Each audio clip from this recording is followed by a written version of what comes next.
చరణం కరవాణి శర్మదం తే చరణం వాణి చరాచరోపజీవ్యం కరుణామసృణైః కటాక్షపాతైః కురు మాం అంబ కృతార్థసార్థవాహం.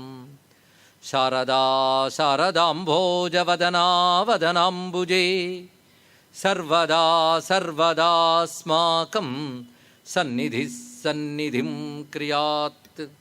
విమలపటీ కమలకుటీ పుస్తకరుద్రాక్ష శస్తహస్తపుటీ కామాక్షి పక్ష్మలాక్షి కలిత విపంచి విభాసి వైరించి వాగర్థావివ సంపృక్తౌ వాగర్థ ప్రతిపత్తయే జగతః పితరౌ వందే పార్వతీ పరమేశ్వరౌ. గురవే సర్వలోకానాం భిషజే భవరోగిణాం నిధయే సర్వవిద్యానాం దక్షిణామూర్తయే నమః. నారాయణ సమారంభాం వ్యాసశంకరమధ్యమాం అస్మదాచార్యపర్యంతాం వందే గురుపరంపరాం. నారాయణం నమస్కృత్య నరం చైవ నరోత్తమం దేవీం సరస్వతీం వ్యాసం తతో జయముదీరయేత్. యజ్ఞేశ అచ్యుత గోవింద మాధవ అనంత కేశవ కృష్ణ విష్ణో హృషీకేశ వాసుదేవ నమోస్తుతే. రామాయ రామభద్రాయ రామచంద్రాయ వేధసే రఘునాథాయ నాథాయ సీతాయాః పతయే నమః. ఆంజనేయం మహావీరం బ్రహ్మ విష్ణు శివాత్మకం తరుణార్కప్రభం శాంతం రామదూతం నమామ్యహం. నమో మహద్భ్యో ఋషిభ్యో గురుభ్యో నమః. జాంబవత్ సుగ్రీవ హనుమత్ సీతా లక్ష్మణ భరత శత్రుఘ్న సమేత శ్రీరామచంద్ర పరబ్రహ్మణే నమో నమః. శ్రీ హనుమతే నమః. సీతారామాంజనేయమయమైన ఈ సభా సదస్సుకి సవనీయ నమస్సులు సమర్పణ చేసుకుంటూ ఇప్పుడు హనుమద్వైభవాన్ని, అది ప్రధానంగా హనుమాన్ చాలీసా భాష్య రూపంలో హనుమద్వైభవాన్ని చెప్పుకోబోతున్నాం. హనుమాన్ చాలీసా అందరికీ ఇంచుమించు తెలుసు. హిందువుల్లో ఇప్పుడు కనీసం హనుమాన్ చాలీసా తెలియని వాళ్ళు లేరు, పిల్లలు పెద్దలు కూడా. హనుమంతుని గురించి మనం చెప్పుకుంటున్న ఆధారం హనుమాన్ చాలీసా. దాన్ని ఆధారంగా తీసుకుని వివిధ గ్రంథాల్లో ఉన్నటువంటి హనుమద్వైభవాన్ని ప్రస్తావన చేసుకోవాలని సంకల్పం. హనుమద్ అనుగ్రహం శ్రీరామకృప. అయితే హనుమాన్ చాలీసా ఇంత ప్రసిద్ధి చెందిందే, దాన్ని ఇచ్చిన వాడిని తలుచుకోకపోతే తప్పు కదా. ఆయన పేరు తులసీదాస్. తులసీదాస్ అనబడి ఔత్తరాహికుడు, అంటే ఉత్తర భారతదేశానికి చెందినటువంటి మహానుభావుడు హిందీ భాషలో రచించాడు. ఆ హిందీ కూడా అవధి అనబడేటువంటి హిందీ భాషలో రచించారు. ఇక్కడ అవధి అంటే అయోధ్య ప్రాంతాల్లో వాడేటటువంటి అక్కడి భాష, దాని ప్రకారంగా ఉన్నది. హనుమాన్ చాలీసా అలాగే ఉంటుంది. ఆయన రచించిన ప్రధాన గ్రంథం రామచరితమానస్ కూడా ఆ విధంగానే తీర్చిదిద్దబడింది. హనుమాన్ చాలీసా రచించిన తులసీదాస్ చరిత్ర ఒక అద్భుతం. ఎందుకంటే ఇది కేవలం హనుమంతుడి గురించే రచించిన స్తోత్రము అనుకుంటే తప్పు లేదు, కానీ హనుమాన్ చాలీసాను లోతుగా పరిశీలిస్తే దీనికి మరొక పేరు పెట్టాలనిపిస్తుంది. హనుమత్ సూక్తము అని పేరు పెట్టవచ్చు దీనికి. ఇది ఒక హనుమత్ సూక్తం. వేదాల్లో దేవతలకు సంబంధించిన సూక్తాలు చాలా చాలా ఉంటాయి. రుద్ర సూక్తం, అగ్ని సూక్తం, విష్ణు సూక్తం, ఇలాగా ఆ దేవతాతత్వం అంతా సూక్తంలో ఉంటుంది. అలాగా హనుమంతునికి సంబంధించినటువంటి సామాన్యులకు కూడా చేరువ చేసిన సూక్తం ఇది. ఇది కాకుండా మంత్రశాస్త్రాల్లో హనుమత్ సూక్తములు మళ్ళీ వేరే ఉన్నాయి. అవి హనుమన్ మంత్ర ఉపాసకులకు మాత్రమే తెలుస్తాయి. హనుమన్ మంత్ర రాశి చాలా ఉన్నది. అయితే హనుమత్ చరిత్ర చెప్పుకోవాలంటే మనకు ప్రధానమైన ఆధార గ్రంథం ఏది? ముందు వెనక తడుపుకోకుండా మనం చెప్పేటువంటి మాట రామాయణం. రామాయణం ఆధారంగానే మనం హనుమత్ కథని చెప్పుకుంటాం. కానీ హనుమత్ కథ కేవలం రామాయణంలో మాత్రమే లేదు. ఋషి రచించిన, ఋషి అంటే వ్యాసుడు కావచ్చు, వాల్మీకి రచించవచ్చు, ఋషులు రచించిన గ్రంథాల్లో హనుమద్ వృత్తాంతాలు చాలా ఉన్నాయి. ముఖ్యంగా అనేక పురాణాల్లో హనుమత్ కథ ఉన్నది. స్కంద పురాణం, పద్మపురాణం, నారద పురాణం, శివపురాణం, వీటన్నిటిలో హనుమద్ వృత్తాంతములు చాలా చెప్పబడుతున్నాయి. ఇక్కడ పైగా నారద పురాణం అయితే ప్రత్యేకించి హనుమద్ ఉపాసనా పద్ధతులు చాలా చెప్పింది. వివిధ హనుమన్ మంత్రములు, హనుమత్ సహస్రనామములు ఇత్యాదులను నారద పురాణం లభ్యమవుతున్నాయి. ఇవి కాకుండా హనుమద్ ఉపాసన అనేటువంటిది ఒక సంప్రదాయ సిద్ధంగా భారతదేశంలో పలుతావుల్లో ఉన్నది. అందులో కొందరు ఉపాసకులు కొంతమందికి పరిచయం ఉండవచ్చు, కానీ హనుమద్ భక్తితో హనుమన్ నామాన్ని పలకడం, హనుమాన్ చాలీస చేయడం ఒకటైతే హనుమద్ ఉపాసన వేరు. హనుమద్ ఉపాసన అంటే గురుముఖత హనుమన్ మంత్రం ఉపదేశం పొంది ఆ మంత్రాన్ని గురువు చెప్పిన పద్ధతిలో అనుష్ఠానం చేసి దాని సిద్ధి పొందిన మహాత్ములు హనుమద్ ఉపాసకులు అవుతారు. ఒక్కొక్క దేవతకి ఒక్కొక్క ఉపాసన ఉన్నది. రామోపాసన ఉన్నది, నృసింహోపాసన ఉన్నది, కృష్ణోపాసన, శివోపాసన, మనం శ్రీ విద్యోపాసన కూడా చెప్పుకున్నాం. అలా హనుమద్ ఉపాసన అనేటువంటిది ప్రసిద్ధిగా ఉన్నది ఈ దేశంలో. అంతేకాదు ఈ దేశంలో హనుమద్భక్తులైన వారి ప్రభావం చేత పాశ్చాత్య దేశాల్లో కూడా హనుమద్భక్తులు చాలామంది ఉన్నారు. ఉత్తరాదిలో నీమ్ కరోలి బాబా అని ఒక ఆయన ఉండేవారు గంగా తీరంలో.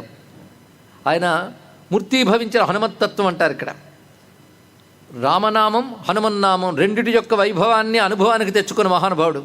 ఆయన ప్రభావం చేత ఆయన అక్కడికి వెళ్ళకపోయినా ఆయన భక్తులైనటువంటి వారు విదేశాల్లో విదేశీయులు హనుమద్భక్తులు ఉన్నారని. కాలిఫోర్నియాలో మడన్నా హిల్స్ అని ఒక పర్వతంపై హనుమంతుడి మందిరం ఉంది. అక్కడ పాశ్చాత్యులు రామభజన హనుమద్భజన చేస్తూ ఉంటారు.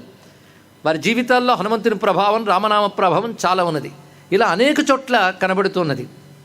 అలాగా ఎందరినో ప్రభావితం చేసినటువంటి హనుమద్ ఉపాసకులను యోగులు చాలామంది ఉన్నారు. బర్ఫానీ బాబా, ఆయన వయస్సు ఎవరికి తెలియదు. ఆయన ఎన్ని వందల సంవత్సరాలు జీవించారు, సిద్ధి పొందారు. తర్వాత ఆయన హనుమత్ తత్వానికి ఒక మూర్తిగానే చెప్తారు. ఆయన హనుమద్ ఉపాసనని వ్యాప్తి చేసినవారు. హనుమద్ ఉపాసకులు చాలామంది ఉన్నారు. కొంతమంది తెలుగులో కూడా ప్రసిద్ధులు ఉన్నారు. అయితే ఒకరిద్దరితో పరిచయం ఉన్న అనుభవం కూడా ఉన్నది. హనుమద్ ఉపాసన అనగానే మంత్రశాస్త్రం మీద ఆధారపడి ఉంటుంది. కేవలం రామాయణం పట్టుకుని హనుమంతుని భక్తితో కీర్తిస్తూ రామాయణంలో ఉన్న హనుమద్ గుణగానం చేయడానికే మనకు సమయం సరిపోదు, అంత ఉంటుంది. రామాయణంలో హనుమంతుని యొక్క వైభవం మాత్రమే తీసుకుంటే బాలకాండలో ప్రస్తావనగా వస్తుంది. కిష్కింధకాండ నుంచి చివరి వరకు హనుమంతుని యొక్క వైభవం కనబడుతూ ఉంటుంది. హనుమంతుడు ప్రవేశించగానే రామాయణానికి ఒక కొత్త సౌందర్యం వస్తుంది. అందుకే ఆయనకు సంబంధించిన కాండను మనం సుందరకాండ అంటున్నాం.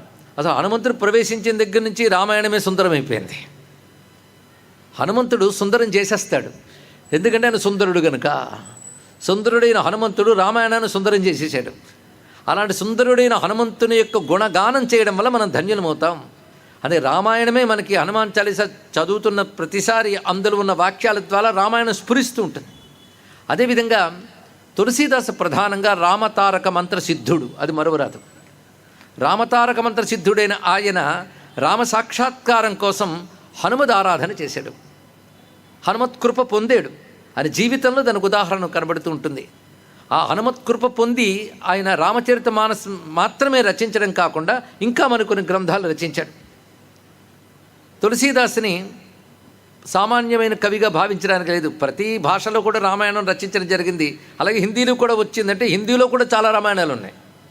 కానీ వాల్మీకి రామాయణం తర్వాత ఉత్తరాది వారు వ్యాసపీఠ మర్యాద ఇచ్చి చెప్పుకునేటువంటిది తులసి రామాయణమే. దాని పేరు రామచరిత మానస్. దానికి సంబంధించిన కూడా అనేక మహిమలు ఉత్తరాదిలో ప్రచారాలు ఉన్నాయి. మహాపండితులు కూడా దాన్ని ప్రమాణంగా భావించడమే కాకుండా దానిపై అనేక పరిశోధనా గ్రంథాలు కూడా వచ్చాయి. అలాంటి తులసీదాసు ఎటువంటి స్థితిలో ఈ హనుమాన్ చాలీస రచించాడు, హనుమంతునికి తులసీదాసుకున్న అనుబంధం ఏమిటో తెలుసుకుంటే ఈ గ్రంథ అవతరణ గురించి మనకు తెలుస్తుంది. అయితే హనుమద్ ఉపాసనా బలం కలిగిన వాడు గనక ఆయన అప్రయత్నంగా హనుమంతుడిని ధ్యానిస్తూ ఇది చెప్పినప్పటికీ కూడా ఆ చెప్పిన వాక్యాల్లో అనేకములు మంత్రశాస్త్ర సంబంధమైన అంశములు ఉన్నాయండి. అందుకే ఇందులో వాక్యాల ఆధారంగా ఒకవైపు రామవైభవం, రెండో వైపు హనుమద్వైభవం రెండూ వస్తూ ఉంటాయి. హనుమద్వైభవానికి మంత్రశాస్త్ర గ్రంథాలు ఎన్ని ఉన్నాయనేది కొంచెం పేర్లు ఇక్కడ చెప్పుకుందాం. ఒక్కొక్క గ్రంథంలోది మళ్ళీ చెప్పాలంటే చాలా విస్తారం. ఆ పేర్లు మనం తలంచుకున్న హనుమన్ మంత్ర విశేషములు ఎక్కడ ఉంటాయి అంటే సంహితా గ్రంథాలని మంత్రశాస్త్ర సంబంధమైన గ్రంథాలు ఉన్నాయి. వాటి సంహితా గ్రంథాలు అంటారు. అవి ప్రధానంగా సుదర్శన సంహిత, అగస్త్య సంహిత ఇత్యాదుల యందు హనుమన్ మంత్ర విశేషాలు గోచరిస్తాయి. ఇవి కాకుండా రుద్రయామల తంత్రము, మంత్ర మహార్ణవము, మంత్ర మహోదధి, శ్రీతత్వనిధి, శ్రీ విద్యా మంత్రార్ణవము ఇత్యాది గ్రంథముల యందు హనుమద్ మంత్ర విశేషాలు చాలా ఉన్నాయి. ఒకటి రెండు మంత్రాలు కాదు, హనుమంతుడివి చాలా ఉన్నాయండి. ఆపదుద్ధారక హనుమన్ మహామంత్రం, పంచముఖాంజనేయ మంత్రం ఇత్యాది అనేక మంత్రములు చెప్పబడుతున్నాయి. పైగా హనుమన్ మాలా మంత్రములు కూడా చాలా ప్రసిద్ధి చెందున్నాయి. కొన్ని 16 అక్షరాల మంత్రం ఉంది, అలాగే 12 అక్షరాల మంత్రం ఉన్నది, సప్తాక్షర మంత్రం ఉన్నది, విశేషించి మాలామంత్రములు చాలా ఉన్నాయి. ఈ హనుమన్ మాలామంత్రములతో భౌతికమైన ప్రయోజనాలు పొందుతున్న వాళ్ళు చాలామంది ఉన్నారు. కానీ హనుమద్భక్తులైన యోగులు హనుమద్ ఉపాసన వల్ల జ్ఞానము కైవల్యము కూడా లభిస్తుంది అని రుజువు చేసిన వాళ్ళు ఉన్నారు. అంటే ఇహము పరము పరమార్థము కూడా ఇచ్చేది హనుమంతుని యొక్క మహిమ. అందుకు ఉమా సంహిత అనే గ్రంథంలో కూడాను, పరాశర సంహిత అనే గ్రంథంలో కూడా హనుమన్ మంత్ర విశేషాలు చాలా కనబడుతుంటాయి. అవి ఆ ఉపాసకులకు ప్రమాణం. మామూలుగా హనుమన్ చాలీస చదువుకోవడం, హనుమన్నామం చేయడం సామాన్యులకు తెలుసు. కానీ హనుమన్ యొక్క సంపూర్ణమైన తత్వం తెలిసినటువంటి వారు ఉపాసకులు మాత్రమే. ఎప్పుడైనా ఒక దేవత యొక్క సంపూర్ణ తత్వము ఆ దేవత ఉపాసకులకు మాత్రమే తెలుస్తుంది. ఈ ముఖ్యమైన అంశం గుర్తుపెట్టుకుంటే చాలు. అందుకని పెద్దల ద్వారా విన్న మాటల ద్వారా స్తోత్రాలు చేసుకునే భక్తులకి తప్పకుండా భగవద్ అనుగ్రహం ఉంటుంది. కానీ దేవత యొక్క సంపూర్ణ తత్వం మాత్రం ఆ ఉపాసనా రహస్యం తెలిసిన వారికి తెలుస్తుంది. కేవలం రామ ఉపాసన చేసిన వారికి హనుమంతుడు ఒక అంగదేవత, రామునికి భక్తుడు. కానీ కేవలం హనుమద్ ఉపాసన చేసినటువంటి వాళ్ళకి హనుమంతుడు సర్వదేవతాత్మకమైన మూర్తిగా కనబడతాడు. అందుకే హనుమద్భక్తులకు మాత్రం హనుమంతుడు అంటే సాక్షాత్ బ్రహ్మ విష్ణు శివాత్మకమైన పరమాత్మయే. ఎవరు ఏ రూపంతో ఉపాసిస్తారో ఆ రూపం వారికి సంపూర్ణతత్వంగానే గోచరిస్తుంది.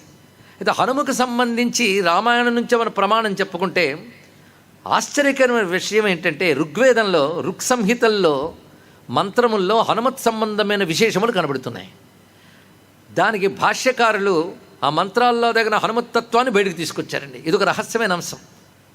ఆ మాటకొస్తే రాముడికి పూర్వమైనటువంటి వేదముల యందు రాముని యొక్క కథ కూడా చెప్పబడుతున్నది. ఋగ్వేద యజుర్వేదాదుల యందు రామకథ ఉన్నది. వేదాల్లో ఉన్న కథే పరమాత్మ అవతరించి చూపించాడు. అందుకే మనం ఎవరినైతే ఇప్పుడు దేవతలుగా ఆరాధన చేస్తున్నామో రామకృష్ణాదులందరినీ, అవి వేదములో ఉన్నటువంటి పరమాత్మయే. వేదముల్లో లేని పరమాత్మని ఉపాసించడం అనేది హిందూ మతంలో లేదు. అలా వేదముల్లో లేని వారిని ఆరాధిస్తే అది హిందూ మతం కాదు. హిందూ మతంలో ప్రధానమైన గ్రంథం వేదం. వేదము ద్వారా వేద్యమైన పరతత్వం. అందుకే వేద వేద్యే పరే పుంసి జాతే దశరథాత్మజే వేద ప్రాచేత సాక్షాత్ రామాయణాత్మన అంటున్నాం మనం. వేదవేద్యుడైన వాడే రాముడు, అదేవిధంగా వేదవేద్యుడైన వాడే కృష్ణుడు. కృష్ణుడు ఏ విధంగా వేదవేద్యుడు అంటే ఆయన గురించి చెప్పినప్పుడు అప్పుడు చెప్పుకోవచ్చు. అలాగే రామతత్వం కూడా ఆ విధంగానే ఉంటుంది. అంటే కేవలం వాల్మీకి రామాయణం మనకు ప్రమాణం అయినప్పటికీ కూడాను ఆ రామాయణం లోపలంతా వేదములే ఉన్నాయి. వివిధములైన మంత్ర రహస్యాలు ఉన్నాయి వాల్మీకి రామాయణంలో. ఆ వాల్మీకి రామాయణంలోనే హనుమన్ మంత్ర రహస్యాలు కూడా ఉన్నాయి. రామమంత్ర రహస్యములతో పాటు హనుమన్ మంత్రములు కూడా వాల్మీకి రామాయణంలో ఉన్నాయి. అందుకే హనుమద్భక్తులు హనుమద్గాథలు పారాయణం చేయడానికి వాల్మీకి రామాయణంలోని సుందరకాండనే తీసుకుంటున్నారు కదా. సుందరకాండకి దైవం ఎవరయ్యా అంటే హనుమంతుడని హనుమద్భక్తులు పారాయణ చేసుకుంటారు. సీతారాముల దైవములని అలాగా పారాయణం చేయడం ఉన్నది ఇక్కడ. కానీ హనుమంతుడిని ప్రార్థించామంటే సీతారాములు కూడా ప్రార్థించినట్లే. ఎందుకంటే ఆయన హృదయంలో వారే ఉన్నారుగా. ఏమైనప్పటికీ హనుమంతుడిని అర్థం చేసుకోవడానికి గాను సామాన్య జనులకు కూడా లోపలికి తీసుకువెళ్ళిపోయేటటువంటి గొప్ప గ్రంథం హనుమాన్ చాలీసా. ఈ మంత్రశాస్త్రాలు సూక్తములు ఉన్నాయే అవి గురువుల ద్వారా మంత్రములు పొందిన వారు వాళ్ళు చేసుకుంటారు. కానీ సామాన్యుల్లోకి ఆ విషయాలు తీసుకొచ్చిన మహానుభావుడు మాత్రం తులసీదాస్ అండి. ఆయనకు భారత జాతి యావత్తూ నమస్కరించుకోవాల్సినది. మొన్న నా మధ్య అంతరిక్షంలో కూడా హనుమాన్ చాలీసా నాదం మారుమ్రోగేలా చేయడానికి కొన్ని ప్రయత్నాలు జరిగాయి, జరుగుతున్నాయి. హనుమాన్ చాలీసా పలికేటప్పుడు వచ్చే నాదం వల్ల ఒక శక్తి వస్తుంది. ఎందుకంటే ఎప్పుడైనా దేవత స్తోత్రం వల్ల తెలియబడతాట్టుగా అనడం కాదు, స్తోత్రమే దేవతా స్వరూపం అంటారు ఇక్కడ. కానీ హనుమాన్ చాలీసాయే ఒక హనుమత్ దేవతా స్వరూపం.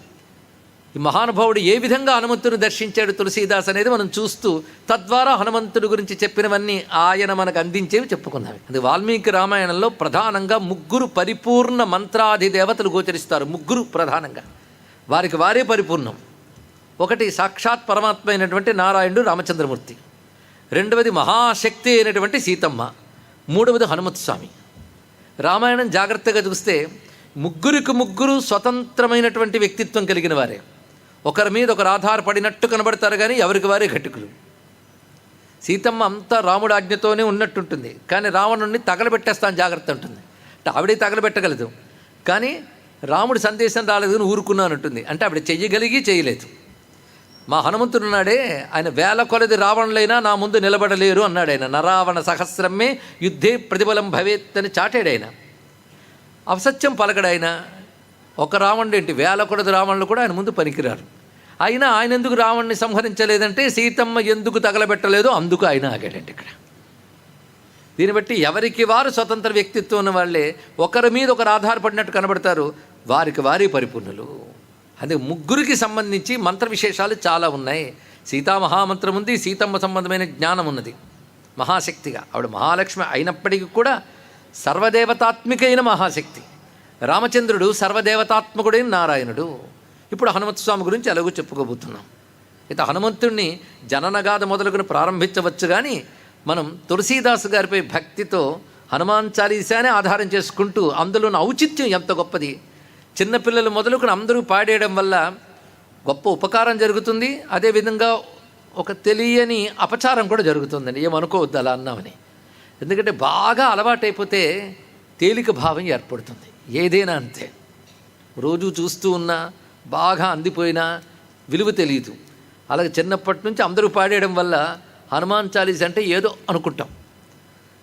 అది ఏదో కాదయ్యా, ఏదో అనే ఒక అద్భుతమైన విషయం అందులో ఉంది అని చెప్పడమే ఇప్పుడు చేస్తున్న పని. దీనిమంటే హనుమాన్ చాలీస రచించిన వాడు సామాన్యుడు కాడు, బహుశాస్త్రవేత్త, మంత్రసిద్ధుడు, భగవత్ సాక్షాత్కార అనుభవం పొందినటువంటి వాడు. ఎప్పుడైనా సరే అనుభవం పొందినవాడు చెప్పిన మాటకే మంత్రత్వం ఉంటుంది. ఈ వాక్యం తర్వాత ఆలోచించుకోవచ్చు. గొప్ప భావుకతతో రచించిన వాడి మాట వేరు, అనుభవంతో రచించిన వాడి మాట వేరు. అందుకే మహానుభావుడు గొప్ప సాధకుడై సిద్ధుడై సాక్షాత్కారం పొందినవాడు. మంత్రసిద్ధి పొందిన వాళ్ళు ఉండొచ్చు, కానీ మంత్రదేవతా సాక్షాత్కారం పొందినవారు దొరకడం సామాన్యమైన విషయం కాదు. ఇన్ని అద్భుతమైన వ్యక్తిత్వాలు కలిగినటువంటి మహానుభావుడు తులసీదాస్. తులసీదాస్ అనగానే గుర్తొచ్చే క్షేత్రం కాశీ మహాక్షేత్రం. ఇప్పటికీ కాశీ మహాక్షేత్రంలో గంగా తీరంలో అస్సీఘాట్ వద్ద ఈయన సమాధి ఉన్నది. ఈయన అక్కడే సిద్ధి పొందాడు. కాశ్యాంతు మరణాన్ముక్తి అని చాలామందికి తెలిసినదే. అక్కడ మరణించాడు అనగానే ఆయన సిద్ధి పొందాడు, మనం వేరే చెప్పక్కర్లేదు. కానీ అప్పటికే సిద్ధపురుషుడు కూడా. ఈయన చరిత్ర కొంచెం మననం చేసుకుంటేనే కానీ మనకి హనుమాన్ చాలీసాలకు ప్రవేశించడానికి అర్హత రాదు. ఆయనే రానివాడు హనుమంతుడు. ఎందుకంటే తన భక్తుల గురించి తెలియజేస్తే ఆయనకు సంతోషం. ఈ మహానుభావుడు 15వ శతాబ్దపు చివరి భాగంలో పుట్టినటువంటి వాడు. అంటే 1497లో ఆయన పుట్టాడు. అది కూడా యమునా తీరంలో రాజపూర్ అనే గ్రామంలో జన్మించాడు. ఈయనకి సంబంధించి చరిత్ర ఇప్పుడు లభ్యమవుతుంది, వివిధ గ్రంథాలుగా లభ్యమవుతుంది. మనం క్లుప్తంగా ఇక్కడ స్మరించుకుంటున్నాం. అయితే ఈయన అసలు పేరు ఏమిటి అనేది ఆ గ్రంథాల్లో లేదు, కానీ రాంబోలా అని మాత్రం వ్యవహారంలో కనబడుతుంది. రాంబోలా అంటే ఆయన చిన్నప్పటి నుంచి రామ్ నామం ఎక్కువ పలికేవట, అందుకే అందరూ రాంబోలా అంటూ ఉన్నారు. ఆయనకి అప్పటి కాలమానం ప్రకారంగా యవ్వన ఆరంభంలోనే వివాహమైంది. భార్య పేరు రత్నావళి. మంచి ఆదర్శమైన దాంపత్యం, కానీ భార్యపై చాలా ప్రేమ కలిగినటువంటి వాడు. అదే భార్య ఒకసారి పుట్టింటికి వెళితే ఆ వియోగం తట్టుకోలేక చాలా కష్టపడి ఆవిడ కోసం వెళ్ళినప్పుడు ఆవిడ ఒక మాట అన్నది, నువ్వు నా కోసం చూపిస్తున్నటువంటి ఈ ప్రేమలో, ఈ తాపత్రయంలో కాసింత భగవంతుని వైపు చూపించుంటే భగవత్ సాక్షాత్కారం పొందేవాడివి కదా అన్నది ఇక్కడ. అయితే ఇతని యొక్క తీవ్రమైన మోహం చూడలేక ఆవిడ అనుంటుంది, అంతేగాని గొప్ప యోగినిగా గురువుగా ఆవిడ అనుండకపోవచ్చు. సామాన్యమైన మాటే అన్నది. అంటే భగవంతుడి మీద దృష్టి పెట్టు అని. అయితే చెప్పేవాళ్ళు ఎవరైనప్పటికీ కూడా సంస్కారం ఉన్నవాడు మాత్రం దాన్ని ఉపదేశంగా తీసుకుంటాడండి. మనకు సంస్కారం లేకపోతే గొప్ప గురువులు వచ్చి చెప్పినా మనకు చలించం. సంస్కారం ఉంటే సామాన్యుడి మాట కూడా చలింపజేస్తుంది. ఇలా చలించిన వాళ్ళు ఎంతమందో మహాత్ములు ఉన్నారు చరిత్రలో. నారాయణ తీర్థుల వారి గురించి కూడా ఇలాంటి కథ మనకు కనబడుతుంది. ఇంకా ఎందరో సిద్ధపురుషులు ఉన్నారండి, మహాయోగులు ఉన్నారు, ఒక్క మాటతో మారిపోయినటువంటి వారు. ఇలాంటి మాటలు ఎన్ని వేలు వినలేదు మనం, కానీ జీవితం అలాగే ఉంది, ఏం మార్పు చెందలేదు. ఎన్ని వేలు విన్నా వాటి దారి వాడిదే, మన దారి మాటదే.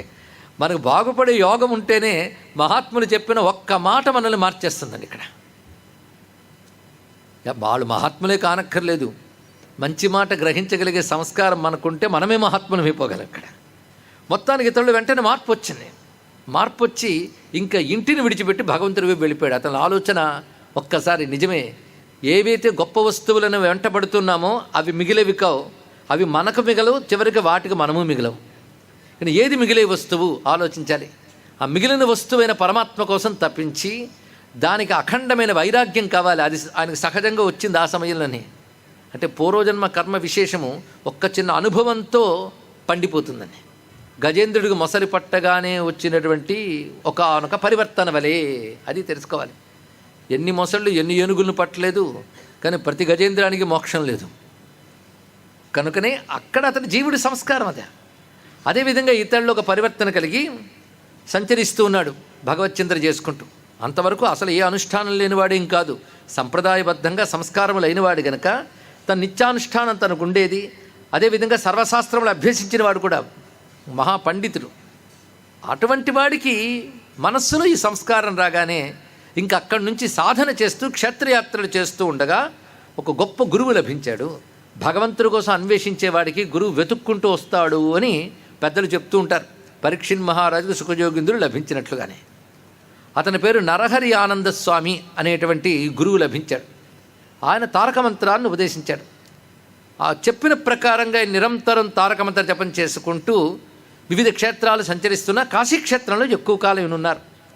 పై కాశీక్షేత్రం ఏ దేవతామంత్రం సాధన చేసినా సిద్ధినిచ్చేటువంటి దివ్యక్షేత్రం. అలాంటి కాశీక్షేత్రంలో గంగా తీరంలో అతడు నిత్యం రామతారక మంత్రం జపం చేసుకుంటూ, జపం పూర్తయిన తర్వాత తత్సద్బ్రహ్మార్పణమస్తు అని విడిచిపెట్టినటువంటి జలాన్ని అక్కడ ఒక వృక్షం మొదట్లో వేసేవాడు ఆయన. ఇక్కడ ఇది చాలామంది అనుష్ఠాన పరులకు తెలిసినదే. అదైన తర్వాత కొంతమంది తీర్థంగా పుచ్చుకొని శేషజలం వేస్తారు.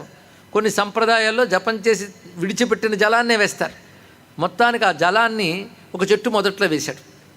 కొద్ది కాలం అలా జరిగిన తర్వాత ఆ చెట్టు నుంచి ఒక దివ్య పురుషుడు వచ్చాడు.